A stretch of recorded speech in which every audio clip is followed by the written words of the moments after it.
atas petunjuk penyelamat kita dan menurut ajaran ilahi,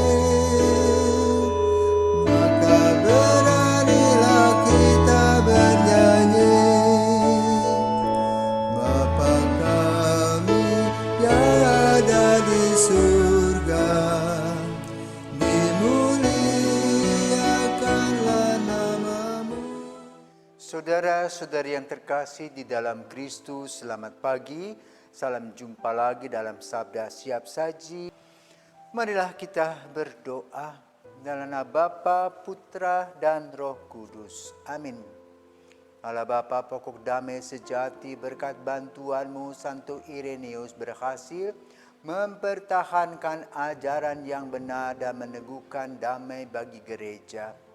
Semoga karena pertolongannya kami dikuatkan dalam iman dan cinta kasih, sehingga selalu memperhatikan kesatuan dan memajukan kerukunan demi Kristus Putramu dan pengantara kami, kini dan sepanjang masa. Amin. Tuhan bersamamu dan bersama rohmu. Inilah Injil Yesus Kristus menurut Matius. Dimuliakanlah Tuhan. Matius bab 8 ayat 18 sampai dengan 22. Pada suatu hari banyak orang mengerumuni Yesus. Melihat hal itu, Yesus menyuruh bertolak ke seberang. Lalu datanglah seorang ahli Taurat dan berkata kepadanya, "Guru, aku akan mengikuti engkau kemana saja engkau pergi." Yesus berkata kepadanya, "Serigala mempunyai liang dan burung mempunyai sarang, tetapi anak manusia tidak mempunyai tempat untuk meletakkan kepalanya." Seorang lain, yaitu salah seorang muridnya, berkata kepadanya, "Tuhan, izinkanlah aku pergi dahulu menguburkan ayahku." Tetapi Yesus berkata kepadanya, "Ikutilah aku dan biarlah orang-orang mati menguburkan orang-orang mati mereka." Demikianlah Injil Tuhan, terpujilah Kristus. Betapa bahagianya Maria Magdalena karena merupakan orang yang pertama kali melihat Yesus bangkit di kubur. Siapakah Maria Magdalena? Sebagaimana kita tahu, Maria adalah wanita yang bertobat. Dia mendapat banyak pencobaan karena kecantikannya, dan laki-laki memelototi dia. Dan dia pun juga membiarkan dipelototi dan dilakukan hal-hal yang buruk. Tetapi pada waktunya dia bertobat. Tetapi awalnya dia kesemsem sama Yesus. Tetapi Yesus adalah orang yang luar biasa, yang bisa menolak tawaran-tawaran Maria Magdalena. Bahkan dia bisa mempertobatkan Maria. Dari jalan-jalan yang bengkok menjadi jalan yang lurus, jalan yang kudisan menjadi jalan yang kudus. Maka terkesiaplah Maria ketika dia melihat bahwa orang yang diagung-agungkan itu dipukuli, disalibkan. Dia tidak terima menjadi seperti orang gila. Dia masih penasaran ketika Yesus dikubur. Maka dengan keberanian yang luar biasa, dia mendatangi kubur Yesus. Dia tidak pernah berpikir kalau tertangkap serdadu mungkin kepalanya dipukul. Tapi dia tidak pernah berpikir begitu. Yang ada dalam hatinya adalah kerinduan untuk bertemu dengan Yesus. Inilah yang perlu kita ambil.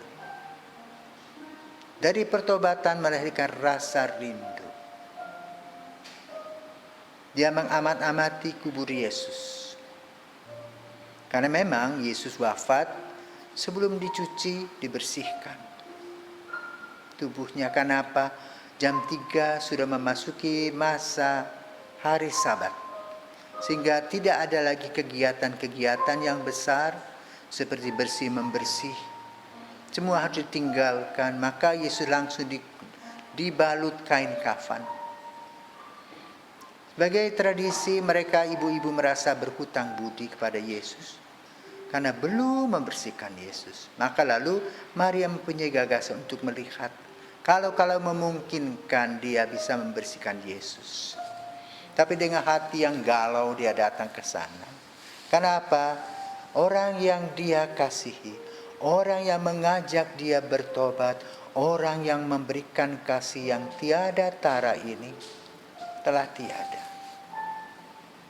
Hanya air mata yang mengiringi kepergian Yesus. Maka ketika dia berada di sana pun dia meratap. Ratapan itu dijawab oleh Yesus.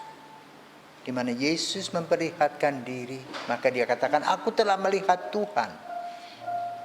Ada dialog yang luar biasa antara Maria dan Yesus. Kecemasan, kesulitan yang dia hadapi, diberikan solusi. Sama seperti kita, kalau kita mempunyai soal, datanglah kepada Yesus. Yesus selalu memberikan kepada kita solusi. Tetapi ingat, jangan serakah dengan permohonan-permohonan kita yang banyak. Kadang-kadang orang memberikan intensi, sampai 50, sampai 60. Pokoknya ingin semua dikabulkan. Jadi bersama dengan Yesus kita minta yang jelas. Yang intim, yang menjadi masalah. Maria jelas datang pada Yesus, datang ke kubur dan ingin melihat tubuh Yesus yang tidak ada, dan dia ingin tahu di mana Yesus berada. Dan Yesus menampakkan diri. Tetapi Yesus berpesan agar tidak memeluknya, agar tidak memegangnya. Tetapi yang paling utama dan penting adalah Maria diberi tugas mewartakan kabar kepada saudara-saudaranya, yaitu para rasul. Maka kemudian dia lari dan mengatakan itu setelah dia berjumpa dengan Yesus. Apa pesan Yesus kepadanya? Jangan engkau memegang aku sebab aku belum pergi kepada Bapa. Tetapi pergilah kepada saudara-saudaraku dan katakanlah kepada mereka bahwa sekarang aku akan pergi kepada Bapakku dan Bapamu, kepada Allahku dan Allahmu. Itulah tugas Maria. Dan benar kita dalam tradisi merayakan 40 hari orang yang meninggal. Sebagaimana pengalaman para murid setelah 40 hari Yesus menghilang. Lalu masuklah Roh Kudus. Maria Magdalena mendapatkan karunia yang luar biasa bisa melihat Tuhan.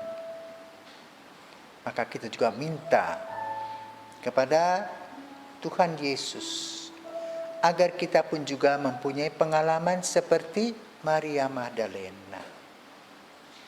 Saya bersyukur, saya sudah mendengar, saya melihatnya. Luar biasa Yesus. Semoga damai sejahtera dan berkat Yesus senantiasa hadir dalam langkah-langkah dan kehidupan kita sebagaimana dialami oleh Santa Maria Magdalena. Santa Maria Magdalena, doakanlah kami. Tuhan memberkati.